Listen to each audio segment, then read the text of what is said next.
नमस्कार प्रेक्षकांनो, मालिकेच्या आजच्या भागामध्ये आपल्याला पाहायला मिळणार आहे की सुभेदारांच्या घरी एवढं सगळं झालेलं आहे, पण या नाटकी प्रियाचं कारस्थान अर्जुन सायलीच्या समोर पटवर्धन वकिलांनी कशा पद्धतीने आणलेलं आहे ते आपण या व्हिडिओमध्ये पाहणार आहोत। त्याचबरोबर पटवर्धन वकिलांनी अर्जुन सायलीला जे पुरावे दिलेले आहेत, प्रियाने आजपर्यंत केलेले कांड, या सगळ्या गोष्टीचे पुरावे आता अर्जुन सायलीच्या हाती लागलेले आहेत। एवढंच काय तर अर्जुन सायलीला मारण्याचा कट रचणारी प्रिया होती आणि पटवर्धन वकिलांनी ऑलरेडी आधीच सावध करून अर्जुन सायलीला या सगळ्यातून वाचवलेलं आहे। हे सगळं कशा पद्धतीने होणार आहे, त्याचबरोबर प्रियाची कशी वाट लागणार ते आपण आपल्या आजच्या या व्हिडिओमध्ये पाहणार आहोत। त्यासाठी व्हिडिओ शेवटपर्यंत पहा। त्याचबरोबर चॅनलवरती नवीन असाल तर चॅनलला नक्की सबस्क्राईब करा। इकडे आपल्याला पाहायला मिळतं की कल्पना खूप रडत असते, तिला खूप वाईट वाटत असतं की जर देव असेल, मी देव पाण्यात ठेवलेला आहे, देव असेल तर नक्कीच माझ्या अर्जुन आणि सायलीला काही होणार नाही, ते सुखरूप घरी येतील। पण जर का अर्जुन सायलीला काही झालं तर मी देवांना सुद्धा माफ करणार नाही, हा विचार इकडे कल्पनाच्या डोक्यात सुरू झालेला असतो। तिची खूप चिडचिड होत असते, ती खूप ढसाढसा रडत असते, कारण पोटचा मुलगा आहे, सून आहे, ते दोघंही अचानक अपघातात गेलेत ही बातमी आल्यानंतर तिला जो धक्का बसलेला असतो तो मात्र खूप मोठा असतो आणि त्यामुळं तिचं रडणं हे सुरू असतं। त्यासोबतच ती खूप रडत असते आणि त्याच वेळी विमल म्हणत असते की वहिनी अजिबात काळजी करू नका, साहेब गेलेत ना, साहेब नक्की घेऊन येणार आहे, तुम्ही काळजी करू नका। तेवढ्यातच प्रतिमा आणि त्याचबरोबर सुमन दोघेही येतात। प्रतिमा आली की कल्पनाला ढसाढसा रडायला सुरुवात करते, तिला सहनच होत नाही, कारण त्या दोघींचे दुःख जे आहे ते एकसारखं आहे आणि नक्कीच या सगळ्या गोष्टी घडत असतात आणि त्याचबरोबर दोघेही रडायला सुरुवात करतात। तेव्हा प्रिया म्हणत असते, मला माहिती आहे हे सगळं जे काही घडलेलं आहे ते खूप भयानक असं आहे, पण आई तुम्हाला माहिती आहे तू पोटच्या मुलीप्रमाणे सायलीला मानतेस, पण ज्या गोष्टी घडलेल्या आहेत त्यातून मार्ग काढणं तर गरजेचं आहे। काहीही झालं तरीही हे सगळं जे काय आहे ते लक्षात तर आलेलं आहे काय झालेलं आहे आणि त्यातून मार्ग कसा काढायचा हे सुद्धा आपल्याला शोधावं लागणार आहे। अशा पद्धतीने बोलणं सुरू असतं, दोघेही रडत असतात आणि प्रियाचं एकच असतं की जे झालेलं आहे ते आपण ॲक्सेप्ट केलं पाहिजे, पण काही झालेलंच नाही आहे तर ॲक्सेप्ट का करायचं हा प्रश्न उभा राहिलेला असतो। आणि तेव्हा मात्र इकडे अस्मिता बाहेर येते आणि पाहते तर काय, सगळेजण रडायला लागलेले आहेत। अस्मिताला कळतच नाहीये की काय झालं, अचानक सगळेजण का रडत आहेत असं अस्मिताला वाटू लागतं आणि अस्मिता मात्र विचारत असते आणि त्याच वेळी प्रिया मात्र रडत असते आणि म्हणत असते की मी काय सांगू आणि त्याचबरोबर मी कशा पद्धतीने या सगळ्या गोष्टी तुम्हाला सांगू आणि काय करू, मी कसं सांगू की हे सगळं काय झालेलं आहे असं अस्मिता मला प्रिया म्हणू लागते। अस्मिता म्हणते काय झालंय नक्की, मला कळेल का? तेव्हा सुमन म्हणते की मी सांगते तुला सगळं, अस्मिता ये इकडं। आणि अस्मिताचं म्हणणं असतं की मी काय आता प्रेग्नंट नाहीये, मला कळलं पाहिजे काय झालेलं आहे, मी कोणताही धक्का पचवू शकते, माझ्यापासून लपवून ठेवायचं नाहीये कोणी काही, असं अस्मिता म्हणत असते। आणि तेव्हा मात्र सुमन सांगायला सुरुवात करणारच असते अर्जुन आणि सायली आणि तेवढ्यातच दारात आता सगळेजण आलेले दिसतात आणि दारात सगळेजण आलेले असतात आणि प्रिया मात्र इकडे खुश होत असते, चला म्हणजे एकदाचा या अर्जुन सायलीचा काटा निघलेला आहे, या सुभेदारांना पाणी पाजण्यामध्ये मला यश मिळालेलं आहे, एवढंच ह्या प्रियाच्या डोक्यात सुरू असतं। आणि तेवढ्यातच समोरून प्रताप त्याचबरोबर रविराज अश्विन आलेले दिसतात। तेव्हा कल्पना रडायला लागते की कुठे आहेत अर्जुन सायली, काय म्हणाले पोलीस, तुम्ही गेला होता ना तिकडे, मला सांगा, असं म्हणत कल्पनाने पुन्हा एकदा हंबरडा फोडलेला असतो, ती ढसाढसा रडत असते। त्याच वेळी तिच्या शेजारी प्रतिमा आहे, तिला सावरत आहे। तेव्हा अस्मिता विचार करू लागते। तेव्हा कल्पना म्हणत असते की तुम्ही माझ्याशी खोटं बोललात, तुम्ही मला फसवलं। तेव्हा प्रताप म्हणतो की नाही का कल्पना, मी तुला फसवलेलं नाही आणि मी तुझ्याशी खोटंही बोललेलो नाही, हे बघ मी तुझ्या समोर कोणाला आणलंय। आणि अर्जुन सायलीला खरंच ते दोघंजण घेऊन आलेले असतात आणि तेव्हा मात्र कल्पना आणि त्याचबरोबर प्रतिमा या सगळ्यांना खूप आनंद झालेला असतो, पण रंग उडालेला असतो तो प्रियाच्या चेहऱ्यावरचा, तिला कळायचं बंद झालेलं असतं। या सगळ्या गोष्टी घडत असतात। त्यानंतर इकडे पाहायला मिळतं की आता घरातलं वातावरण थोडंसं हलकं झालेलं असतं आणि मग साक्षी आणि सचिन इकडे साक्षीचं काम सचिनने केलेलं असतं, त्या वकिलाकडचा तो व्हिडिओ बनवून आणलेला असतो, कारण महिपतने साक्षीला फोन करून सांगितलेलं असतं, त्या पद्धतीने काम झालेलं असतं. आणि सचिनने काम केल्यामुळं साक्षी म्हणत असते की खरंच थँक्यू सो मच, तू काम केलेलं आहेस त्यासाठी मी तुला या कामाचे पैसे देईल. तेव्हा सचिन म्हणत असतो की नाही नको मला पैसे. तेव्हा ती म्हणते तुझ्या कामाचे मी पैसे देते तुला, मी काय तुला असेच पैसे देत नाहीये. तो म्हणत असतो की मला तुझ्याकडून पैसे द्यायला ना असं अफोर्ड वाटत असतं. म्हणजे थोडी अमाऊंट असली की अफोर्ड वाटतं, जर जास्त अमाऊंट मिळणार असेल तर या सचिनला जराही अफोर्ड वाटत नाही. मागच्या वेळेस साक्षीने 5 लाख रुपये दिले तेव्हा नाही अफोर्ड वाटले ह्याला, आता मात्र ह्याला असा त्रास होत आहे. या सगळ्या गोष्टी घडत असतात. तेव्हा मात्र सचिन तिला म्हणत असतो की बरोबर आहे तुझं, पण आत्ता मात्र मी नाही, म्हणजे मी तुला सांगतोय ना नको मला. तेव्हा ती म्हणते की नाही तुला घ्यावे लागतील. तेव्हा सचिन म्हणतो की चालेल मी घेईल नक्की पैसे, असंही सचिन तिला शब्द देतो. त्यानंतर इकडे कल्पना त्याचबरोबर प्रतिमा दोघीही एवढ्या खुश झालेल्या असतात, कारण आता काही वेळापूर्वी टी व्हीवरती जी बातमी होती ती पाहून जो धक्का बसलेला होता तोच इतका मोठा होता, आणि आता त्यातून पुढे जात या सगळ्या गोष्टी दिसत आहेत समोर, आणि या सगळ्यातून मार्ग काढत तर पुढे जायचं असतं ना, आणि तोच मार्ग आता काढलेला असतो. देवाची साथ मिळालेली असते, देव पाठीशी असतो. म्हणूनच आज अर्जुन आणि सायली दोघंही जिवंत समोर आहेत. ही गोष्ट मात्र सगळ्यांच्या लक्षात आलेली असते. अर्जुन म्हणतो मम्मा बास, मी आलोय ना इथे.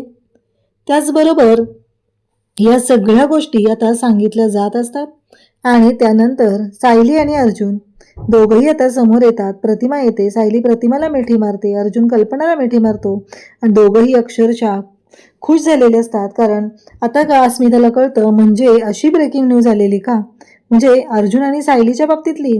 तेव्हा कल्पना म्हणते की हो, काय माहिती कोणी असं केलेलं होतं, माझ्या अर्जुन आणि सायलीच्या बाबतीत असं कोणी केलं, कोण आहेत मला कळतच नाहीये, असं ती बोलायला सुरुवात करते. तेव्हा मात्र सगळेजण तिथं असतात. तेव्हा रविराज म्हणतात की अरे श्वास घेऊ द्या त्यांना, तुम्हाला माहिती आहे ना आत्ताच आपण त्यांना सोडवून आणलेलं आहे, म्हणजे ते एका मोठ्या संकटात सापडले होते हे आपल्यालाही माहिती आहे. मग अर्जुन म्हणतो की नाही नाही सिनियर, कारण मम्माला जोपर्यंत काय झालं होतं हे कळणार नाही तोपर्यंत मम्माला कोणालाच बरं वाटणार नाहीये. ॲक्च्युली खरंच गाडीचा आपल्या ॲक्सिडेंट झाला, एक ट्रक होता आणि उन्हाळ मुलं होती, त्यांनी तो ट्रक आणून आपल्या गाडीवरती घातला आणि गाडीने त्या क्षणी स्फोट घेतला. नेमकं काय झालं माहिती आहे का, आम्ही गाडीत बसलो नव्हतो, आम्ही गाडीत बसण्याआधी ही गोष्ट घडली, असं अर्जुन सांगत असतो. आणि त्याच वेळीस इकडे प्रिया म्हणत असते की काही उपयोग झालेला नाही, हे अर्जुन आणि सायली माझ्या समोर जिवंत आहेत, आणि हे अर्जुन आणि सायलीने हे सगळं जे काही केलेलं आहे ते जर आता त्यांना कळलं मी केलेलं आहे तर माझी मात्र वाट लागणार आहे, हे प्रियाच्या लक्षात आलेलं असतं. प्रिया घाबरलेली असते. तेव्हा कल्पना म्हणते की अर्जुन आणि सायली, मी देव पाण्यात ठेवलेले होते, आता तुम्ही दोघांनी ते देव पाण्यातून बाहेर काढा आणि त्यांना पुन्हा पूजा करा. तेव्हा सायली आणि अर्जुन दोघंही बाप्पांची मूर्ती पाण्यात ठेवलेली असते, ती पाण्यातून काढली जाते आणि ती मूर्ती आता समोर ठेवली जाते. त्याचबरोबर इकडे अर्जुन सायली हे सगळं पाहत असतात. तेव्हा त्यांचं लक्ष जातं, प्रिया अचानक पर्स उचलते आणि घराच्या बाहेर पडत असते. अर्जुन आणि सायली पाहतात, त्यांच्या लक्षात येतं, कारण आत्ता पुढे मोठा धमाका होणार आहे. अर्जुन आणि सायली ज्या पद्धतीने या सगळ्या गोष्टी समोर आणणार आहेत. इकडे प्रिया आता महिपत आणि नागराजला भेटायला इकडे पोलीस स्टेशनमध्ये आलेली असते, आणि तिथे येऊन ती त्यांना म्हणत असते की काही उपयोग झालेला नाही, जे काय तुम्ही केलेलं आहे, जे काय पराक्रम गाजवलेले आहेत ते कळलेलं आहे मला, या सगळ्या गोष्टींचा काहीच उपयोग झालेला नाही. हे सगळं जे काय केलेलं होतं ते आता धुळीस मिळालेलं आहे, कारण महिपत शेठ काहीच करू शकत नाही, कारण साध्या 2 माणसांना मारायला सांगितलेलं होतं तेही जमलेलं नाहीये. कसं आहे, तुमच्या तोंडातला पण दम गेलेला आहे, कारण जसा अंगातला दम गेलाय तसा तोंडातलाही दम गेलेला आहे, नुसती तोंडाची हवा चालू आहे, वाफा चालू आहेत, दुसरं काहीच नाहीये. आता प्रियाचं तोंड इतकं चालत असतो प्रेक्षकांनो, विचारच करू शकत नाही. आणि त्याचबरोबर ह्या सगळ्या गोष्टी घडत असतात, आणि त्याचबरोबर हे सगळं जेव्हा घडत आहे तेव्हा मात्र प्रिया ज्या पद्धतीने हे सगळं पाहते तेव्हा मात्र तिलाही धक्का बसलेला असतो. आता सगळेजण बोलत आहेत की काय झालंय, नक्की कशा पद्धतीनं गोष्टी घडत आहेत हे विचारलं जात असतं आणि त्याचबरोबर ह्या सगळ्या गोष्टी सुरू असतात. त्यावेळी हे सगळं जेव्हा घडतंय तेव्हा कल्पना त्याचबरोबर सगळे तिथं आहेत विचारत असतात. तेव्हा प्रताप म्हणत असतो की नक्की काय झाले अर्जुन, म्हणजे हे कोणी केलं असेल. रविराज म्हणत असतात की आम्ही निघतो आता, कारण तुम्हीही खूप आता डिस्टर्ब आहात. शांत व्हा सगळेजण, बरं वाटेल. कारण या सगळ्या गोष्टी घडतायतच इतक्या विचित्र पद्धतीने की यातून मार्ग काढणं तेवढंच गरजेचं असतं. अर्जुन आणि सायली सांगत असतात की आत्ता आम्ही तुमच्या सगळ्यांच्या समोर सुखरूप आहोत ना, काळजी करायची अजिबात गरज नाही, असं अर्जुन आणि सायली सांगत आहेत. मग इकडे अश्विन सुद्धा म्हणतो की सिनियर वगैरे चाललेले आहेत तर मीही त्यांच्यासोबत जातो. मग तन्वी कुठे गेली आहे, तन्वी दिसत नाहीये, तन्वीच्या बाबतीत काय झालं, तन्वी अचानक कुठे गायब झाली, असं विचारलं जात असतं.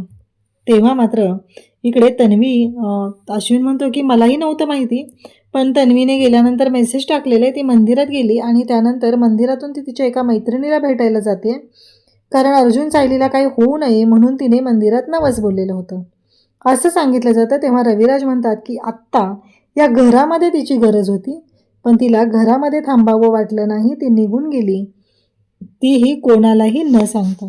अर्जुन आणि सायलीला सगळं कळलेलं असतं ती कुठं गेलेली असणार आहे, तिचं काय चालू आहे. अर्जुन आणि सायली शांत असतात. त्याचबरोबर इकडे घरातले सगळेजण तिथं असतात. सिनियर आता जायला निघालेला आहे, सुमन, त्याचबरोबर प्रतिमा आणि रविराज हे तिघही निघालेले असतात.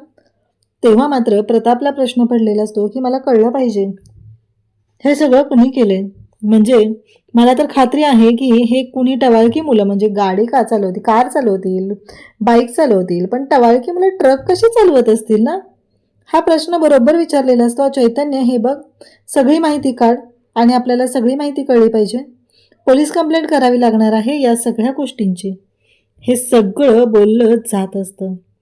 तेव्हा मात्र या सगळ्या गोष्टींचा खुलासा होणार असतो आणि ज्या गोष्टी घडत असतात त्या मात्र विचित्र पद्धतीने चाललेल्या असतात. त्याचबरोबर इकडे चैतन्य म्हणत असतो की बस आता शांत राहायचं नाही. तेव्हा अर्जुन आणि सायली म्हणत असतात की चल. चैतन्य म्हणत असतो की मला सगळं कळलं पाहिजे काय झालंय ते, असं चैतन्याने स्पष्टपणे विचारल्यानंतर मात्र इकडे पाहायला मिळतं ते म्हणजे आता चैतन्याला ते दोघंही म्हणतात की वरती चल, आपण वरती जाऊन बोलूया. आता अर्जुन आणि सायली दोघंही चैतन्याला घेऊन वरच्या रूममध्ये जातात. इकडे अस्मिता आणि सचिन घरी आलेला असतो. अस्मिता म्हणत असते एवढं सगळं झालं, तुझा जीव एवढा का सावीस होत होता ना, मग तू एवढ्या वेळ का आला नाहीस घरी, म्हणजे तू आत्ता घरी आलेला आहे, तुला जराही लाज वाटत नाही. एवढ्या सगळ्या परिस्थितीमध्ये आम्ही सगळेजण कुठल्या होतो, तुला काहीच जाणवलेलं नाही. तू म्हणतो हो बरोबर आहे, मला सगळं मान्य आहे, मी आलेलो नव्हतो, पण आत्ता जेव्हा मी आलेलो आहे तेव्हा मी विचारायला गेलो असतो तर उगीच मला कळलं नाही आहे की कसं विचारू आणि काय करू ते. आणि मग बाळ रडायला सुरुवात करतं. तेव्हा तो अस्मिताशी बोलण्याचा प्रयत्न करत असतो, पण अस्मिता मात्र स्पष्टपणे नकार देत असते, त्याला सांगत असते की तू माझ्याशी बोलू नकोस. त्यानंतर इकडे पाहायला मिळतं ते म्हणजे इकडे अर्जुन, सायली, चैतन्य रूममध्ये येऊन बसलेले आहेत. तिघही बोलत असतात आणि मग मात्र चैतन्य म्हणतो की सांग सांग अर्जुन, काय झालंय, मला कळलं पाहिजे, नक्की काय आहे, या सगळ्या गोष्टीला कोण जबाबदार आहे. आणि तेव्हा मात्र अर्जुन, सायली आणि चैतन्य सांगू लागतात की हा अपघात नव्हता, हा घातपात होता, एका व्यक्तीने केलेला होता. चैतन्य म्हणतो काय सांगताय तुम्ही हे सगळं. तेव्हा अर्जुन आणि सायली दोघंही चैतन्याला म्हणतात की हो, जे खरं आहे तेच सांगत आहे, कारण डॅड म्हणतायत त्या गोष्टीमध्ये तथ्य आहे, हा सगळा घातपात होता आणि एका व्यक्तीने जाणून बुजून हा घातपात घडवून आणलेला होता. तेव्हा चैतन्य म्हणतो पण तुम्हाला कसं कळलं हे सगळं असं होणार आहे किंवा काय गोंधळ होणार आहे. तेव्हा मात्र अर्जुन, सायली सांगतात की आम्ही निघालेलो होतो आणि तेव्हा पटवर्धन वकिलांचा फोन आला. म्हणजे जेव्हा महिपतला भेटायला गेलेले असतात तेव्हा मात्र पटवर्धन वकिलांना थोडासा संशय आलेला असतो, कारण इकडे कोणाच्या तरी मारण्याबद्दल ते बोलत असतात. हे बोलणं पटवर्धन वकिलांच्या कानावरती पडलेलं असतं आणि मग त्यांनी अर्जुन, सायलीला फोन केलेला आहे आणि सांगितलंय आता तुम्ही ज्या लोकेशनला निघालेले आहात तुमच्याच घरातल्या व्यक्तीने ते लोकेशनचा ॲड्रेस इथे दिलेला आहे आणि तुम्हाला मारून टाकण्याला सांगितलेलं आहे. अर्जुन, सायलीला धक्का बसतो. चैतन्य म्हणतो मग पुढे काय झालं, म्हणजे तुम्ही काय केलं. अर्जुन सायली सांगू लागतात की आम्ही त्यांच्या ऑफिसमध्ये गेलो, कारण एवढ्या सहजासहजी ही गोष्ट सुटणारी नाही आहे हे तुलाही माहिती आहे. मग ऑफिसमध्ये गेल्यावर आम्ही शांतपणे तिथं बोलायला सुरुवात केली. मग तिथे एकेका गोष्टीचा उलगडा होऊ लागला. म्हणजे काय काय झालं हे सगळं आता इकडे वकील सांगत असतात. आणि त्याच वेळी इकडे ते म्हणत असतात की हे बघा, कसं आहे, आजपर्यंत तुम्ही त्या नागराज किल्लेदार आणि महिपत शिकरेला जेलमध्ये पाठवण्यासाठी ॲडव्होकेट अर्जुन सुभेदारांनी किती प्रयत्न केलेले आहेत हे तर आम्ही सगळ्यांनी पाहिलेलं आहे. तेव्हा मात्र आता मला तुम्हाला फक्त एकच गोष्ट सांगायची आहे की तुमच्याच घरातली व्यक्ती म्हणजे तुमच्या भावाची बायको ही तुम्हाला मारण्याचा कट रचत आहे, म्हणजे तुम्हाला दोघांना मारण्याचा कट रचत आहे. आणि त्याचबरोबर तिने महिपत आणि नागराज यांना सोडवण्यासाठी एक बनाव रचलेला आहे. त्यांची भेट घेतले, त्यांना सांगितलेलं आहे की काहीही झालं तरीही मी तुम्हाला इकडे महिपत आणि नागराज यांच्यासोबत बनाव रचलेला आहे आणि तुमच्या मारणाची सुपारी त्यांना द्यायला सांगितली. पण बनाव असा आहे की ते सगळ्यांच्या समोर दाखवलं जाणार आहे वेगळं आणि प्रत्यक्षात वेगळंच असणार आहे. कारण काहीही झालं तरीही तन्वी किल्लेदार यांनी ही सुपारी माझ्याकडे हे सगळं मला दिलेलं आहे, याचे पुरावे सुद्धा त्यांनी माझ्याकडे दिलेले आहे. हे ऐकल्यानंतर अर्जुन सायलीला धक्का बसतो आणि सायली म्हणते की आम्ही याचा व्हिडिओ काढतो, तुम्ही जे बोलताय ते. इकडे प्रिया मात्र महिपत आणि नागराजला वाटेल ते बोलत असते. त्यांना म्हणत असते की काही उपयोग नाहीये, दम राहिलेला नाहीये, पहिले तुम्ही आणि आत्ताचे तुम्ही यात फरक पडलाय, असं सगळं प्रिया वाटेल ते बोलत असते. आणि म्हणत असते की साध्या 2 माणसांना मारायला सांगितलं होतं तेही केलेलं नाहीये. आणि तुमची लायकी काय आहे, तुम्हाला मी 8 दिवसाच्या आत इथून बाहेर काढायचं? कसं आहे माहिती आहे का, तुम्ही इथंच सडणार आहात आणि इथंच मरणार आहात. आणि तुमच्या डेड बॉड्या एकदा समुद्रात फेकून दिल्या की काम मिटलं. महिपतला खूप राग येतो. महिपतने मात्र तिचा गळा वळलेला असतो आणि तिला दाखवून दिलेलं असतं की माझ्यापासून लांब राहायचं. महिपत तिला म्हणतो की तुला काय वाटलं, जे बोलतो ते करत नाही, चालेल ठीक आहे, इथून बाहेर पडलो की पहिलं तुझ्या नरडीचा घोट घेणार आहे आणि मग ह्या सगळ्या गोष्टी घडणार आहेत. कारण तुला वाटत असेल पण असं काहीही होणार नाही असं सांगितलं जातं. तेव्हा चैतन्याला धक्का बसलेला असतो. चैतन्य म्हणतो म्हणजे प्रियाने त्याच्या पुढचाही प्लॅन केलेला असतो. महिपत नागराजला सोडवण्याचं फक्त नाटक करायचं, त्यांना दोघांनाही सोडवायचं नाही, त्यांना तसंच सडवायचं आहे. आणि ह्या सगळ्या गोष्टीतला तिनं व्हिडिओ इकडे पाठवलेला असतो आणि सांगितलेलं असतं. तो व्हिडिओ पाठवल्यानंतर तिने असंही सांगितलेलं असतं की यातला माझा आवाज काढायचा आणि त्या जागी त्या दोघांचा आवाज टाकायचा आहे आणि आयुष्यभर त्यांना जेलमध्ये चढवायचं आहे. अशा पद्धतीचं वक्तव्य प्रियाने केलेलं आहे असं ॲडव्होकेट पटवर्धन सांगत असतात. तेव्हा मात्र अर्जुनला धक्का बसतो. उद्याच्या भागात आपल्याला पाहायला मिळतं ते म्हणजे अर्जुन सायली दोघंही बोलत आहे, चैतन्यही त्यांच्यासोबत आहे. मग पुढं काय झालं, हॉस्पिटलच्या तिथला गोंधळ कसा मिटवला, हे अर्जुन सायलीला चैतन्य विचारत असतो. आणि तेव्हा मात्र ते सगळं अर्जुन सायली सांगू लागतात. तर इकडे आपल्याला पाहायला मिळतं ते म्हणजे प्रिया म्हणत असते तुम्हाला काय वाटलं तुम्ही जिंकलात, पण नाही, मी कधीच तुम्हाला जिंकू देणार नाही. ही प्रिया, एवढं लक्षात ठेवायचं आहे. सायली म्हणते की आता इथून पुढं तुझ्यावरती कसे सपासप वार केले जातील तुला अंदाजही येणार नाही. आणि तेव्हा मात्र तुझ्याकडे इवळण्याशिवाय कोणताही पर्याय राहणार नाही, असा सायलीने आता प्रियाला चांगलाच दम भरलेला असतो. अशाच अपडेटसाठी चॅनलशी कनेक्ट राहा. थँक्यू.